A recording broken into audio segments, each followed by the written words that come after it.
La construcción del Estado moderno, los reyes católicos. El tema de hoy lo dividiremos en la unión dinástica, la integración de las coronas de Castilla y Aragón, la conquista del reino nazarí y las incorporaciones del reino de Granada, la integración de las Canarias y la aproximación a Portugal, la organización del Estado e instituciones de gobierno bajo el reinado de los reyes católicos y la política exterior, política italiana y norteafricana. Los reyes católicos, la construcción del Estado moderno. Unión dinástica, integración de las coronas de Castilla y de Aragón. El matrimonio de Isabel de Castilla y Fernando de Aragón posibilitó la unión de ambas coronas en una misma dinastía. Sin embargo, hay que tener presente que el modelo adoptado fue el de la corona de Aragón. Cada corona mantenía sus instituciones, su sistema monetario y sus normas jurídicas. A pesar de ello, sí que se produjo una unidad de acción en política exterior como la defensa de los intereses de la corona de Aragón en el Mediterráneo. Los inicios del reinado fueron difíciles, ya que se produjo una guerra civil en Castilla por la sucesión al trono después de la muerte de Enrique IV. Aunque el rey tenía una hija en la corte, se consideraba que ésta era ilegítima, y ésta llegó a transigir en la cuestión sucesoria, pues firmó con su hermana Isabel el Pacto de los Toros de Guisando en 1468, por el que se reconocía a Isabel como su heredera con la condición de que no se casara sin su consentimiento. Isabel se casó con Fernando en secreto, lo que hizo reconsiderar a Enrique IV su postura, nombrando a Juana la Beltraneja su heredera. A la muerte del rey se desencadenó la guerra civil en la que se enfrentan, por un lado, Isabel, apoyada por un sector de la nobleza, las ciudades y Aragón, y por otro lado Juana la Beltraneja, apoyado por otra parte de la nobleza y Portugal. El triunfo correspondió a Isabel, ya que tras la batalla de Toros se firmó la paz con Portugal en el Tratado de Alcasovas, que reconocía a Isabel como reina de Castilla a cambio de que ésta no interviniese en el África Atlántica con la excepción de las Canarias. El centro de la monarquía basculó enseguida hacia Castilla, ya que era un territorio más extenso, más poblado y más dinámico económicamente. Además, era un territorio mucho más unido que la corona de Aragón, que al fin y al cabo estaba formado por reinos distintos y mostraba menor oposición al intervencionismo real. Por ello, pues Castilla tenía mucha más unión y todos los pueblos se entendían mejor entre ellos. Sin embargo, Aragón estaba muchísimo más dividida. La conquista del reino nazarí y la incorporación de Navarra. La Guerra de Granada fue una contienda en la que participaron militar y financieramente, aunque de manera desigual, castellanos y aragoneses, constituyendo la primera gran empresa común de la nueva monarquía. Desde 1236 el reino de Granada se mantiene independiente gracias a los tributos que pagaba a Castilla. Salvo algún episodio bélico como la conquista del Estrecho, las fronteras casi no varían en más de 250 años. Cuando la monarquía recupera su poder político con los reyes católicos, estos se sentirán con fuerzas para concluir la reconquista. La campaña se preparó como una cruzada contra los infieles. En 1482, el Papa Sixto IV emitió una bula que otorgaba gracias especiales a cuantos contribuyeran a financiar o participar en dicha campaña. La primera fase es una especie de guerra de guerrillas, pero a partir de 1487 se decide ya tomar una estrategia de otras ciudades, como Málaga, Almería o Vera. Al instalar un campamento permanente en Santa Fe, en las proximidades de Granada, Fernando e Isabel ponían de manifiesto su intención de completar la empresa. Granada fue asediada entre 1489 y 1492. La resistencia musulmana fue muy dura al ser un país montañoso y con recursos muy elevados. En los últimos momentos estalla una guerra civil en Granada entre el sultán Muley Hacén y su hijo Boabdil. Fernando maniobra hábilmente entre los dos y conseguirá la entrega de la ciudad el día 2 de enero de 1492. En el pacto de rendición se promete a los vecinos la conservación de sus propiedades, sus leyes, su fe y su forma de vida. Para el reino de Castilla, la conquista de Granada aseguró la posición de Isabel y Fernando frente a la nobleza, a la que consiguieron hacer participar de forma masiva en la guerra.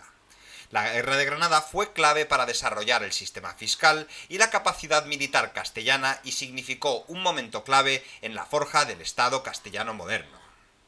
Por otro lado, el reino de Navarra se hallaba en manos de una dinastía francesa, y sus habitantes estaban divididos entre los partidarios de la monarquía y los defensores de una aproximación a Castilla. Tras el fracaso de algunas tentativas diplomáticas, Fernando aprovechó la declaración de la guerra del rey de Francia para ocupar militarmente Navarra. Así, este reino fue incorporado a la corona castellana en las Cortes de Burgos del año 1515. Con la unión, Navarra mantuvo sus propias instituciones y leyes, los fueros. La integración de las Canarias y la aproximación a Portugal. La conquista de Canarias hay que situarla en el contexto de la expansión atlántica de los estados europeos en su afán por abrir rutas y vías de comunicación con las Indias, circunnavegando el continente africano para proveerse de las especias, sedas, esclavos o metales preciosos. El archipiélago ofrecerá una base de escala y avituallamiento muy importante para los barcos que naveguen por estas rutas, o también aprovechando sus posibilidades humanas y materiales para obtener recursos demandados en los mercados europeos tales como esclavos o la horchilla y la barrilla, de las que lograban colorantes para la floreciente industria textil. El proceso es bastante lento, durará casi todo el siglo XV y se realizará, en líneas generales, en dos fases distintas. La fase inicial es la señorial, las islas se conquistan, como Lanzarote, Fuerteventura, La Gomera y El Hierro, por parte de nobles que se ponen al servicio de los monarcas de Castilla y emprenden la conquista como una empresa particular, obteniendo de ello derechos señoriales o feudales sobre las tierras y los pueblos conquistados.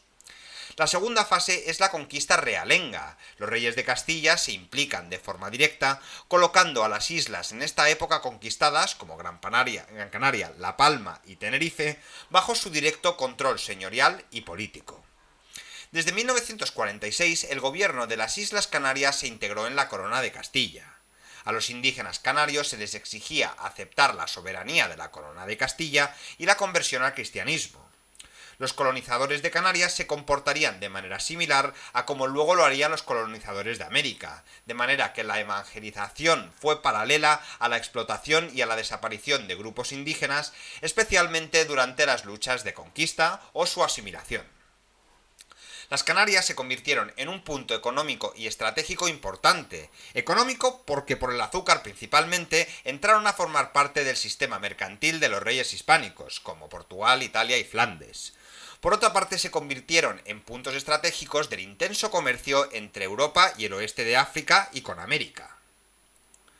Con respecto a Portugal, los reyes católicos utilizaron la política matrimonial de forma sistemática como un instrumento de la política exterior. En 1940 casaron a su hija Isabel con el príncipe heredero Alfonso de Portugal. La muerte de Alfonso en 1491 dejó como heredero al hermano del monarca, Manuel el Afortunado. En 1497, Manuel se casó con Isabel, viuda del anterior rey Alfonso. Isabel murió en 1498 en el parto de su hijo Miguel, quien murió 2 años más tarde. De nuevo, la diplomacia matrimonial funcionó y la infanta María, hija también de los reyes católicos, ocupó su lugar como esposa de Manuel. Pese a que esta importancia matrimonial no dio resultado inmediato, posteriormente, en virtud de esta compleja red de relaciones familiares, Felipe II reclamó con éxito en 1580 el trono de Portugal al morir sin descendencia el rey Sebastián. La organización del Estado bajo los reyes católicos, instituciones de gobierno. Los reyes católicos protagonizaron una labor de fortalecimiento del poder de los monarcas frente al poder adquirido a lo largo de la Edad Media por nobleza y clero. Con los reyes católicos, la autoridad de los monarcas fue restaurada y se consolidaron las instituciones de poder eficaces para afirmar la autoridad real. El poder real se reforzó en el ámbito local de Castilla, con la generalización de los corregidores, que son los delegados del poder real en villas y ciudades, presidían los ayuntamientos y tenían funciones judiciales y policiales. En la Corona de Aragón se instituyó el cargo de virrey en cada uno de los territorios como representante del monarca que, en su nombre, ejercía la plenitud de los poderes reales. Las Cortes mantuvieron sus prerrogativas tradicionales, pero los reyes prácticamente no las reunían, tan solo cuando necesitaban nuevos recursos financieros. En 1480 se reorganizó el Consejo Real o de Castilla, órgano asesor de los monarcas, dando el papel central a los letrados, que actuarían como secretarios y proceden la mayor parte de la baja nobleza y burguesía, salidos de las universidades con sólida formación jurídica, y por otro lado los nobles, que quedaron relegados a un papel meramente consultivo. Además, la progresiva burocratización de la monarquía provocó la creación de otros consejos con funciones específicas, como el de Aragón o el de la Inquisición. La reorganización del sistema de hacienda fue una primera y necesaria medida de los monarcas. Adoptadas en la Corte de Toledo de 1480, se revisaron las mercedes, concesiones a los nobles, efectuadas durante el reinado de Enrique II y Enrique IV. Esta medida, que perjudicó esencialmente a los nobles que habían apoyado a Juana la Beltraneja, permitió a los monarcas rescatar más de la mitad de sus rentas. Su reforma se completó con la creación de la Contaduría Mayor de Hacienda, dedicada a la recaudación de impuestos a los pecheros, los no nobles, y la Contaduría General de Cuentas y Resultas, encargada del control de ingresos y gastos. Audiencias o chancillerías eran instituciones judiciales. Su jurisdicción abarca todo el Estado y los reyes eran los jueces supremos. El fortalecimiento de la justicia real supone un duro golpe para la nobleza. En Castilla había dos audiencias. Por un lado estaba la Chancillería de Valladolid, que juzgaba todos los delitos al norte del sistema central, y por otro la Chancillería de Granada para el resto. En Aragón había una audiencia para cada uno de los reinos, pero allí los señores conservaban gran parte de sus atribuciones judiciales. No llegaron, en cambio, los reyes católicos a crear una legislación común para todos sus reinos. En 1476, en las Cortes reunidas en Madrigal de las Altas Torres, se creó la Santa Hermandad, que se trata de un organismo policial y judicial que ejercía también una importante labor en la recaudación de impuestos. La Santa Hermandad fue clave en la restauración de la paz y el orden en el reino. Ejército permanente. Con los bienes procedentes de las órdenes militares que pasan a ser controladas por el rey, los reyes pueden financiar un ejército que estará movilizado siempre. Los ejércitos medievales se formaban solo en caso de guerra. Se crean los famosos tercios que dominarán media Europa en el siglo XVI y que ahora serían famosos en Italia con el Gran Capitán. En 1478 se crea la Inquisición. Su objetivo no es perseguir a los musulmanes o judíos, sino a los falsos conversos al cristianismo. Era frecuente una conversión por interés y la práctica de la religión anterior en privado. En 1492 emitieron el decreto de expulsión de los judíos, una medida que tendría graves consecuencias económicas, ya que ellos manejaban gran parte de la financiación del país. Con los mudéjares, que eran musulmanes que vivían en territorio cristiano hasta tras la conquista, se pasó de una política de aceptación, que el primer arzobispo de Granada, Fray Hernando de Talavera, hasta aprendió árabe para predicar entre ellos, a una intolerancia total personificada por el cardenal Cisneros, que les puso en la tesitura de convertirse al cristianismo o emigrar. Muchos emigraron al norte de África y los que se quedaron se convirtieron, gran moriscos, pero serían expulsados definitivamente en 1609. En la corona de Aragón, debido a su tradición política pactista, el poder monárquico tuvo muchas más dificultades en fortalecerse.